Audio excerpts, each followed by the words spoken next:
Echinodermata के बहुत important question है, आइए इनको सॉल्व करते हैं। क्वेश्चन नंबर 1 है, water vascular system is a trait of.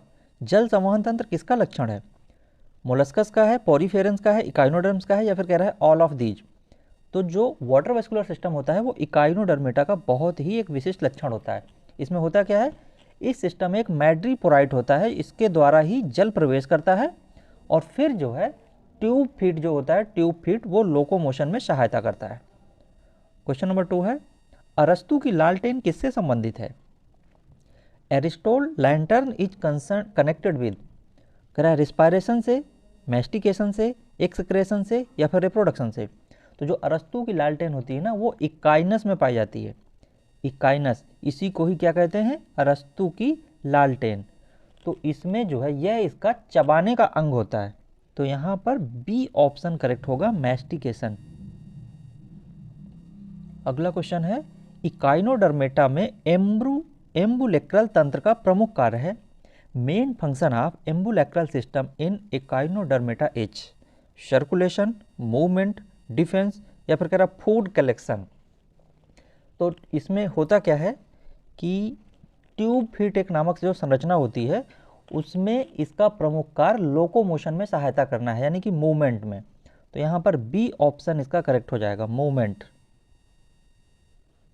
Next question है, hypothetical larva that brings evolutionary closeness between chordata and echinodermata is trochophore, bipinnaria, cyphonautes, या फिर कह रहा है डिप्लूरला।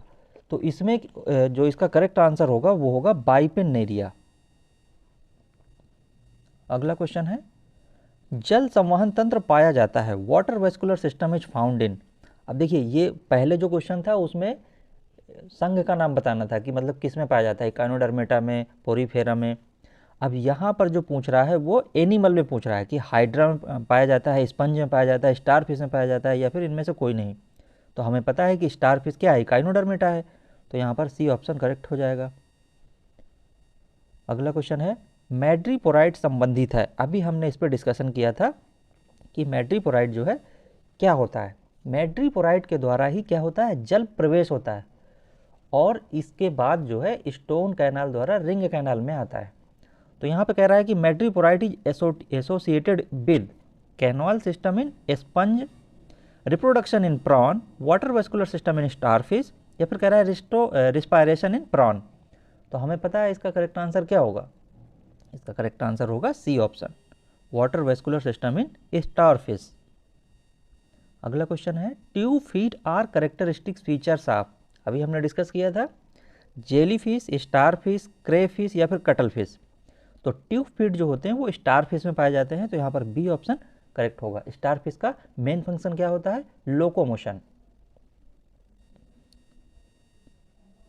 तारा मछली में स्टोन कैनाल जोड़ती है। Stone canal in Asterias connects the ring canal and polian vesicle, ring canal and radial canal, madreporite and ring canal, madreporite and polian vesicle. तो इसका करेक्ट आंसर क्या हो जाएगा, देखिए जो मैड्रीपोराइट होता है, हमने इसको बार बार अभी बताया, डिस्कस किया कि मैड्रीपोराइट से ही जल का प्रवेश होता है और इसके बाद स्टोन कैनाल द्वारा रिंग कैनाल में आता है। तो यहाँ पर सी ऑप्शन ही करेक्ट हो जाएगा। इकाइनोडर्म्स में कह रहा है ट्यूब फीट का कार्य है। तो इसको भी हमने अभी डिस्कस किया कि tube feet in echinoderms have function of locomotion. अच्छा देखिए, यहाँ पर अभी क्वेश्चन आप ये मत समझिए कि ये तो हमें आता है। देखिए यहाँ पर कितना कंफ्यूज क्वेश्चन है। इकाइनोडर्म्स में कह रहा है ट्यूब फीट का कार्य है locomotion alone, respiration alone, nutrition alone, या फिर कह रहा है ऑल ऑफ द एबो। तो यहाँ पर देखिए कह रहा है कि लोकोमोशन का काम भर है क्या, नहीं, यहाँ पर हो जाएगा ऑल ऑफ द एबो, उपर्युक्त सभी। क्योंकि जो ट्यूब फीट में जो ट्यूब फीट का जो कार्य होता है वो मेन फंक्शन तो होता है लोकोमोशन, लेकिन इसके अलावा भी रिस्पायरेशन और न्यूट्रिशन का भी काम करता है। तो यहाँ पर डी ऑप्शन करेक्ट हो जाएगा। ठीक है, ऑल ऑफ द एबव, उपर्युक्त सभी। नेक्स्ट क्वेश्चन है, an animal which is radially symmetrical but it's larva is bilaterally symmetrical एक जंतु जिसमें वयस्क अरीय सममिति दिखाता है पर इसका लार्वा द्विपार्श्व सममिति प्रदर्शित करता है। तो इसका करेक्ट आंसर क्या हो जाएगा? Asterias, starfish. अगला क्वेश्चन है respiratory organs of starfish are, तारा मछली का श्वसन अंग है। ये बहुत इंपॉर्टेंट क्वेश्चन है। तो इसका जो श्वसन अंग होता है वो देखिए इसमें क्या ऑप्शन क्या दिए हैं, बॉडी वॉल, ट्यूब फीट, पेडिसिलरेट या फिर पैपुली। तो जो पैपुली है ये इसका करेक्ट आंसर है। पैपुली के द्वारा ही ये श्वसन व उत्सर्जन का कार्य होता है इसमें से। अगला है कह रहा है तारा मछली के अंडे होते हैं। The eggs of starfish are homolecithal, telolecithal, mesolecithal या फिर माइक्रोलेसिथल। तो इनके जो है ना जो अंडे होते हैं वो होते कैसे हैं, माइक्रोलेसिथल होते हैं। इसमें क्या होता है कि जो यॉक की मात्रा है वो समान रूप से वितरित तो रहती है पर जो है बहुत ही सूक्ष्म रूप में रहती है, यानी कि जो यॉक की मात्रा है वो क्या होती है, कम होती है। तो यहाँ पर डी ऑप्शन इसका सही हो जाएगा। अब देखिए अगला क्वेश्चन क्या कह रहा है, the correct sequence of larval development in Asteria is, मतलब कि तारा मछली है जो उसमें कह रहा है कि लार्वा का जो डेवलपमेंट है उसको सही रूप से व्यवस्थित कीजिए। तो इसमें जो है ऑप्शन दिए गए हैं ब्रैंकियोलेरिया, बाइपिनेरिया, डिप्लूरेला, बाइपिनेरिया, डिप्लूरोला, ब्रैंकियोलेरिया, डिप्लूरोला, बाइपिनेरिया, ब्रैंकियोलेरिया या फिर कह रहा है बाइपिनेरिया, ब्रैंकियोलेरिया, डिप्लूरोला।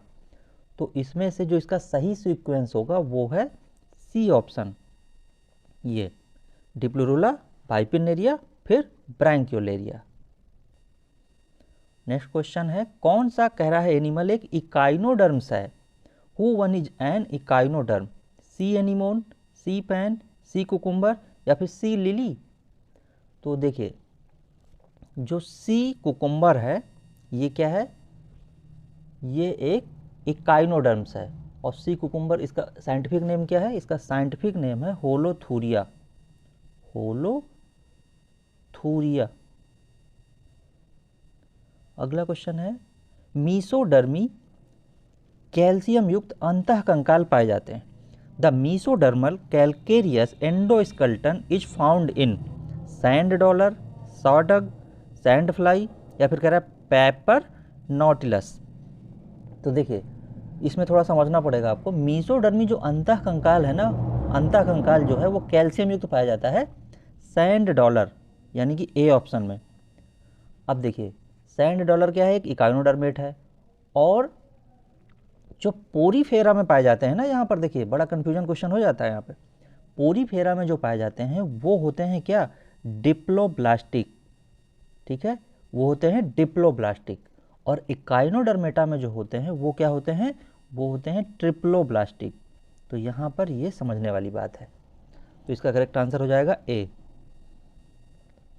अगला क्वेश्चन कह रहा है हेलियस्टर में आर्म्स यानी कि जो भुजाओं की संख्या होती है वो कह रहा कितनी होती है, 2 होती है, 4 होती है, 6 होती है या 40 से अधिक होती है। तो देखिए जो हेलियस्टर है ना ये एक इकाइनोडर्मेट्स है और इसमें जो आर्म्स की जो संख्या होती है, नंबर ऑफ आर्म्स, वो होती है 40 से अधिक। तो यहाँ पर डी ऑप्शन करेक्ट हो जाएगा। अगला क्वेश्चन कह रहा है स्टोन कैनाल किस आकार की नली होती है, ओ आकार की, एस आकार की, जेड आकार की या फिर कह रहा है यू आकार की। तो जो स्टोन कैनाल होती है वो एस आकार की होती है। तो यहाँ पर बी ऑप्शन सही हो जाएगा। अगला क्वेश्चन बहुत इंपॉर्टेंट है, देखिए कह रहा है racemose glands are found in, racemose glands कहाँ पाई जाती है, डाइजेस्टिव सिस्टम में, वाटर वेस्कुलर सिस्टम में, एंडोस्केलेटन में या फिर कह रहा है नन ऑफ दीज, इनमें से किसी में नहीं। देखिए जो रेसिमोज ग्लैंड है ना ये वाटर वेस्कुलर सिस्टम में पाई जाती है, बी ऑप्शन इसका सही हो जाएगा। अब देखिए जो रेसिमोज ग्लैंड है ना उसको और क्या कहते हैं, उसको कहते हैं tide mains bodies, tide mains bodies भी कहते हैं। तो ये यहाँ पर बिल्कुल ध्यान रखने वाली बात है, जो क्वेश्चन आ सकता है वो tide mains bodies are found in इस प्रकार से भी आ सकता है, जो कि रिंग कैनाल में खुलती है। अगला क्वेश्चन है ब्राउन ग्लैंड्स किस सिस्टम का पार्ट है। ये क्वेश्चन बहुत इंपॉर्टेंट है, ये बिल्कुल जो है डीपली क्वेश्चन पूछा गया है। देखिए ब्राउन ग्लैंड्स जो है किस सिस्टम का पार्ट है, digestive system, blood vascular system, water vascular system, और या फिर कह रहा है एंडोस्केलेटन। तो जो ब्राउन ग्लैंड्स होती है वो अच्छी ग्रंथि में, मतलब कि ये एक ब्लड वेस्कुलर सिस्टम है जो उसका एक पार्ट होता है। तो इसमें से ये रुधिर तंत्र का प्रमुख, जिसे प्रायः क्या कहते हैं, हार्ट या ब्राउन ग्लैंड कहा जाता है, और ये ब्लड वेस्कुलर सिस्टम का भाग है। तो यहाँ पर बी ऑप्शन इसका करेक्ट हो जाएगा। अगला जो है नेक्स्ट क्वेश्चन है, बहुत इंपॉर्टेंट है। प्रोटेंड्रिक यानी कि पुंपूर्वी होता है, कह रहा है सोलेस्टर, एस्ट्रोपेक्टेन, एस्ट्रीना, जिबोसा या फिर कह रहा है हेलिएस्टर। अब यहाँ पर देखिए प्रोटेंड्रिक का मतलब क्या होता है, तो पहले इस क्वेश्चन का आंसर समझ लेते हैं। पुंपूर्वी जो है होता है, यहाँ पर सी ऑप्शन इसका करेक्ट होगा। लेकिन अब ये पुंपूर्वी क्या होता है यानी कि प्रोटेंड्रिक क्या होता है, इसमें जो है पहले जो मेल ऑर्गन्स है ना, जो मेल ऑर्गन्स हैं ये पहले मैच्योर हो जाता है, और जो फीमेल ऑर्गन्स होते हैं वो मैच्योर नहीं हो पाता है। इसी को क्या कहते हैं, पुंपूर्वी यानी कि प्रोटेंड्रिक कहते हैं।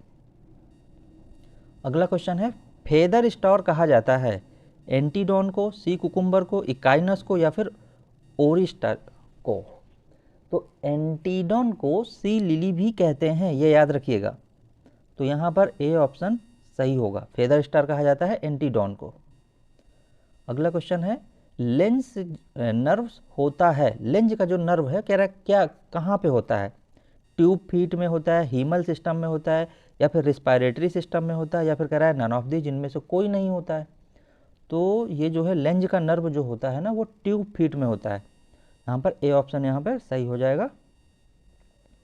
अगला क्वेश्चन, ब्रैंकियोलेरियन आर्म्स को कहते हैं mixing process, fixing process, picking process या फिर कह रहा है लिकिंग प्रोसेस।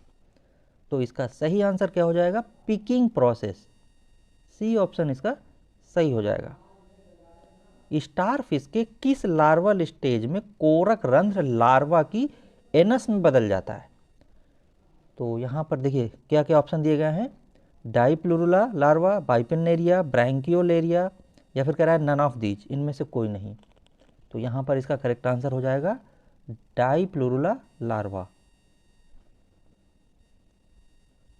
इकाइनस किस क्लास का प्राणी है। अब देखिए ये जो है लास्ट क्वेश्चन है, इकाइनस जो है इकाइनोडिया, ये बी ऑप्शन इसका करेक्ट हो जाएगा। ये इकाइनोडिया क्या है, ये क्लास है इकाइनोडर्मेटा का।